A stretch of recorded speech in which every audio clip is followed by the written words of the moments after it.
Olá pessoal, aqui é o Newton Gomes da CPA Informações Empresariais. A nossa empresa é aqui de Sorocaba, interior do estado de São Paulo. Trabalhamos com legislação tributária, societária, contábil e também com a legislação trabalhista e previdenciária. Muito bem, esta é a coluna do Newton. Hoje, coluna do Newton, que hoje é dia 13 de fevereiro de 2019. Bom, nós estamos fazendo alguns vídeos a respeito, claro, né, da reforma da Previdência, que é o que está aí mais em voga. E nesse vídeo nós vamos dar a notícia de que a batalha da Previdência vai começar. Tudo está preparado vai ser realmente uma batalha que vai ocorrer lá no Congresso Nacional, lá em Brasília. Aqui ao meu lado, a Júlia. Oi pessoal, meu nome é Júlia Gomes e nesse vídeo, falando sobre a Batalha da Previdência que vai começar, a gente vai falar alguns pontos. Muito bem. Eu escrevi no texto que está junto a esse vídeo que tão logo o presidente Bolsonaro deixasse o hospital, o que ocorreria possivelmente hoje já aconteceu, né? Agora que nós estamos gravando, ele já está em Brasília, desde o hospital. O texto do projeto de reforma da Previdência Social, que logicamente foi preparado pela equipe governamental, será apresentado ao presidente. E claro, segundo todas as notícias, a ele caberá a decisão final a respeito do texto definitivo, né? Mas nós já tivemos esse filme, nós já conhecemos, né? Já houve algumas tentativas de reforma da Previdência e nós tivemos problemas no passado, inclusive no caso da reforma da Previdência do presidente Temer, que acabou empacando lá no Congresso Nacional e está até hoje parada lá. Bom, então, para evitar esses erros anteriores, algumas medidas a equipe está tomando.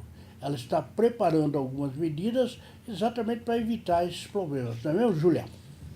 Isso aí. Bom, o primeiro ponto é que no plano de comunicação, os assessores alegam que no projeto anterior não houve a comunicação adequada. Muito bem. A alegação de que o projeto do presidente Temer ficou parado lá no Congresso Nacional, foi aprovado na comissão especial, depois não andou nem um centímetro mais, foi que houve um problema de comunicação. Afinal, o governo não se entendeu com a sociedade e não explicou exatamente qual era o objetivo dessa reforma da Previdência. Ela é necessária, ela é urgente, ela é grave, mas a população tem que estar ciente, afinal de contas, do que vai acontecer. Então a equipe está consciente de que é necessário elaborar um plano de comunicação para que o país entenda exatamente o que vai acontecer. Mas tem outros pontos importantes. O segundo é que o plano ataca a desigualdade. Deixa bem claro que o projeto atinge todo mundo, inclusive as Forças Armadas. Procura soluções para as dívidas previdenciárias e vai combater as fraudes do sistema. Exatamente, tem alguns pontos. Quando você ouve de falar em reforma da Previdência Social, uma das coisas que lá no projeto anterior acabou gerando problema é que as Forças Armadas, o Exército e os militares acabaram ficando fora daquele projeto, né? Como nós sabemos, a previdência dos militares não é fixada por uma emenda constitucional, né? Porque não está na Constituição, mas através de projeto de lei. E os militares acabaram ficando fora. Outra coisa que se fala sempre é o seguinte: ora, nós vamos reformar a Previdência, mas existem dívidas bilionárias de empresas que estão lá. Então, me parece que está sendo providenciado um esquema para atacar essa questão das dívidas previdenciárias. E, logicamente, nós temos que combater as fraudes do sistema. Aliás, nós tivemos uma medida provisória, número 871, que já está rolando lá no Congresso Nacional, que é exatamente para combater as fraudes na Previdência. O que mais? A equipe entende que a medida não tem objetivos puramente fiscais e nem prejudicará os mais pobres. A ideia geral da sociedade é que nós teremos uma reforma da Previdência visando a arrecadação.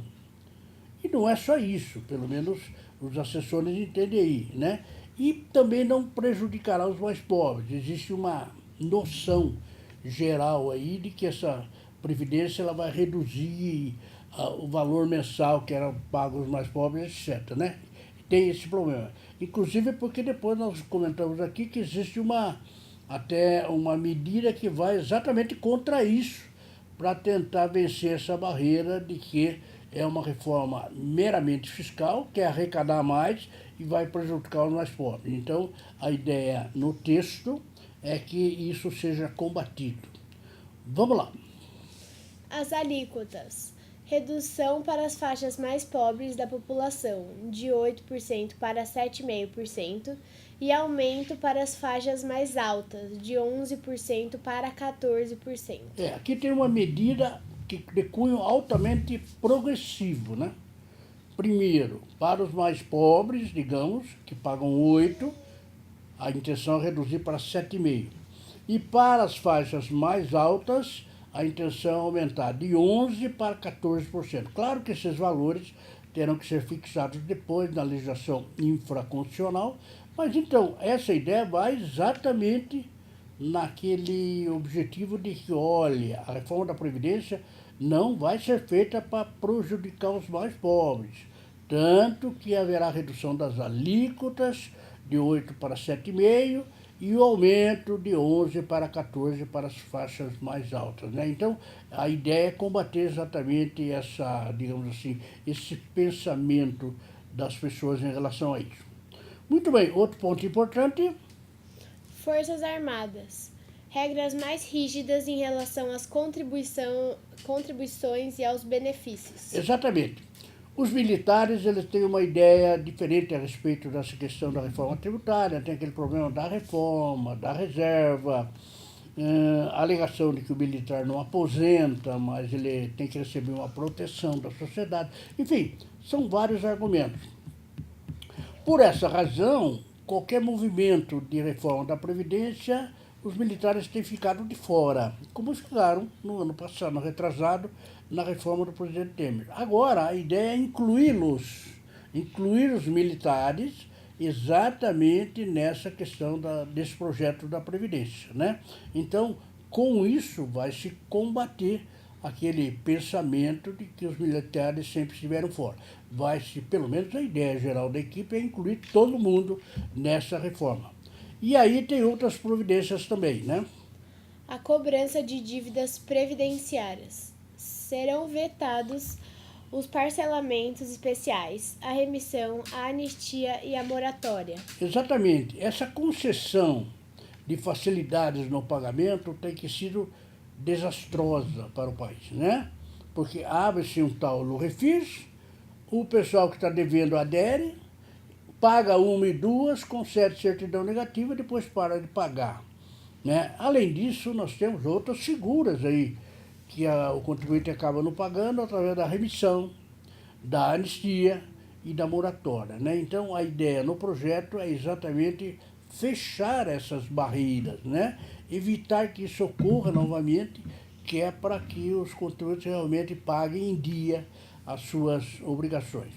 Bom, e finalmente tem um capítulo interessante que é a capitalização. Por se tratar de matéria polêmica, o assunto pode acabar ficando para um segundo momento.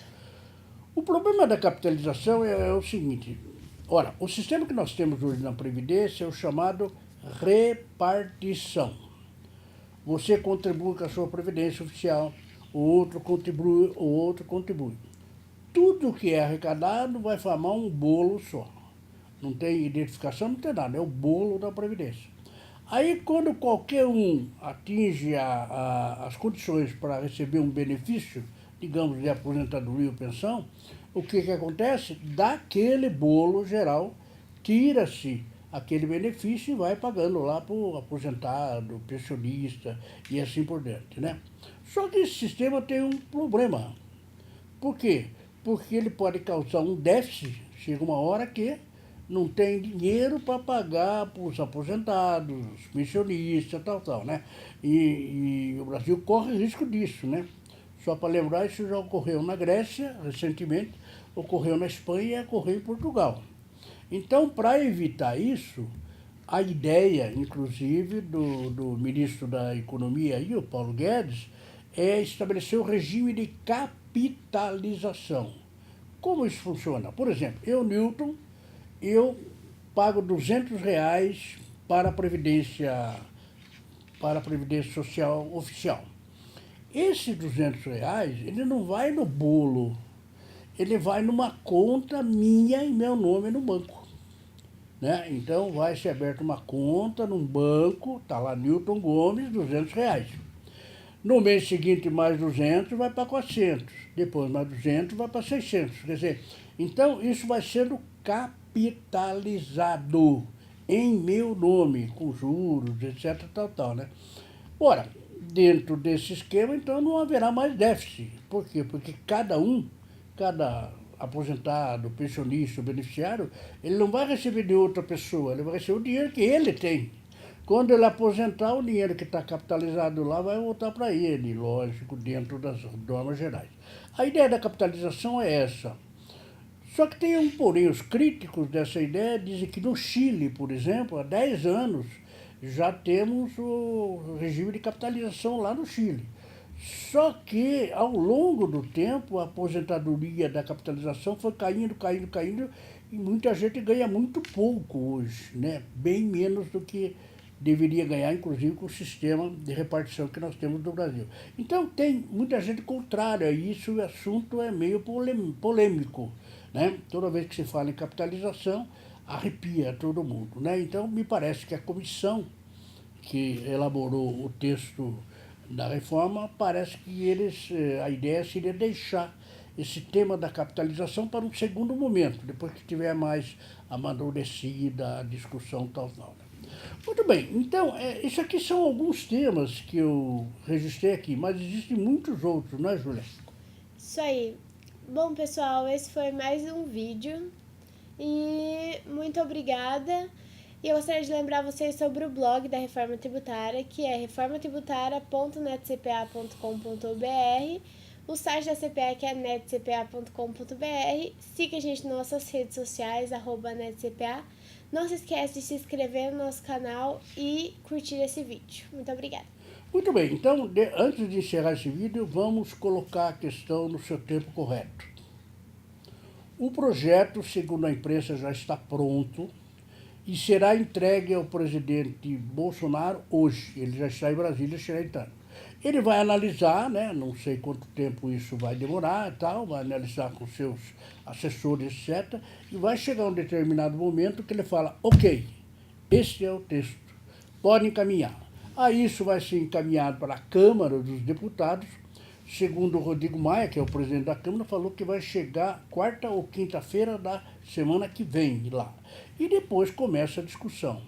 É claro que esse projeto vai tratar não só de alguns aspectos que eu lembrei, mas, por exemplo, vai falar de idade mínima, né, aquela história de homem ou mulher, tempo de contribuição, vai falar sobre aposentadoria integral, e vai uma série de temas que certamente constarão no texto que está sendo apresentado agora para o presidente, inclusive a questão dos servidores públicos.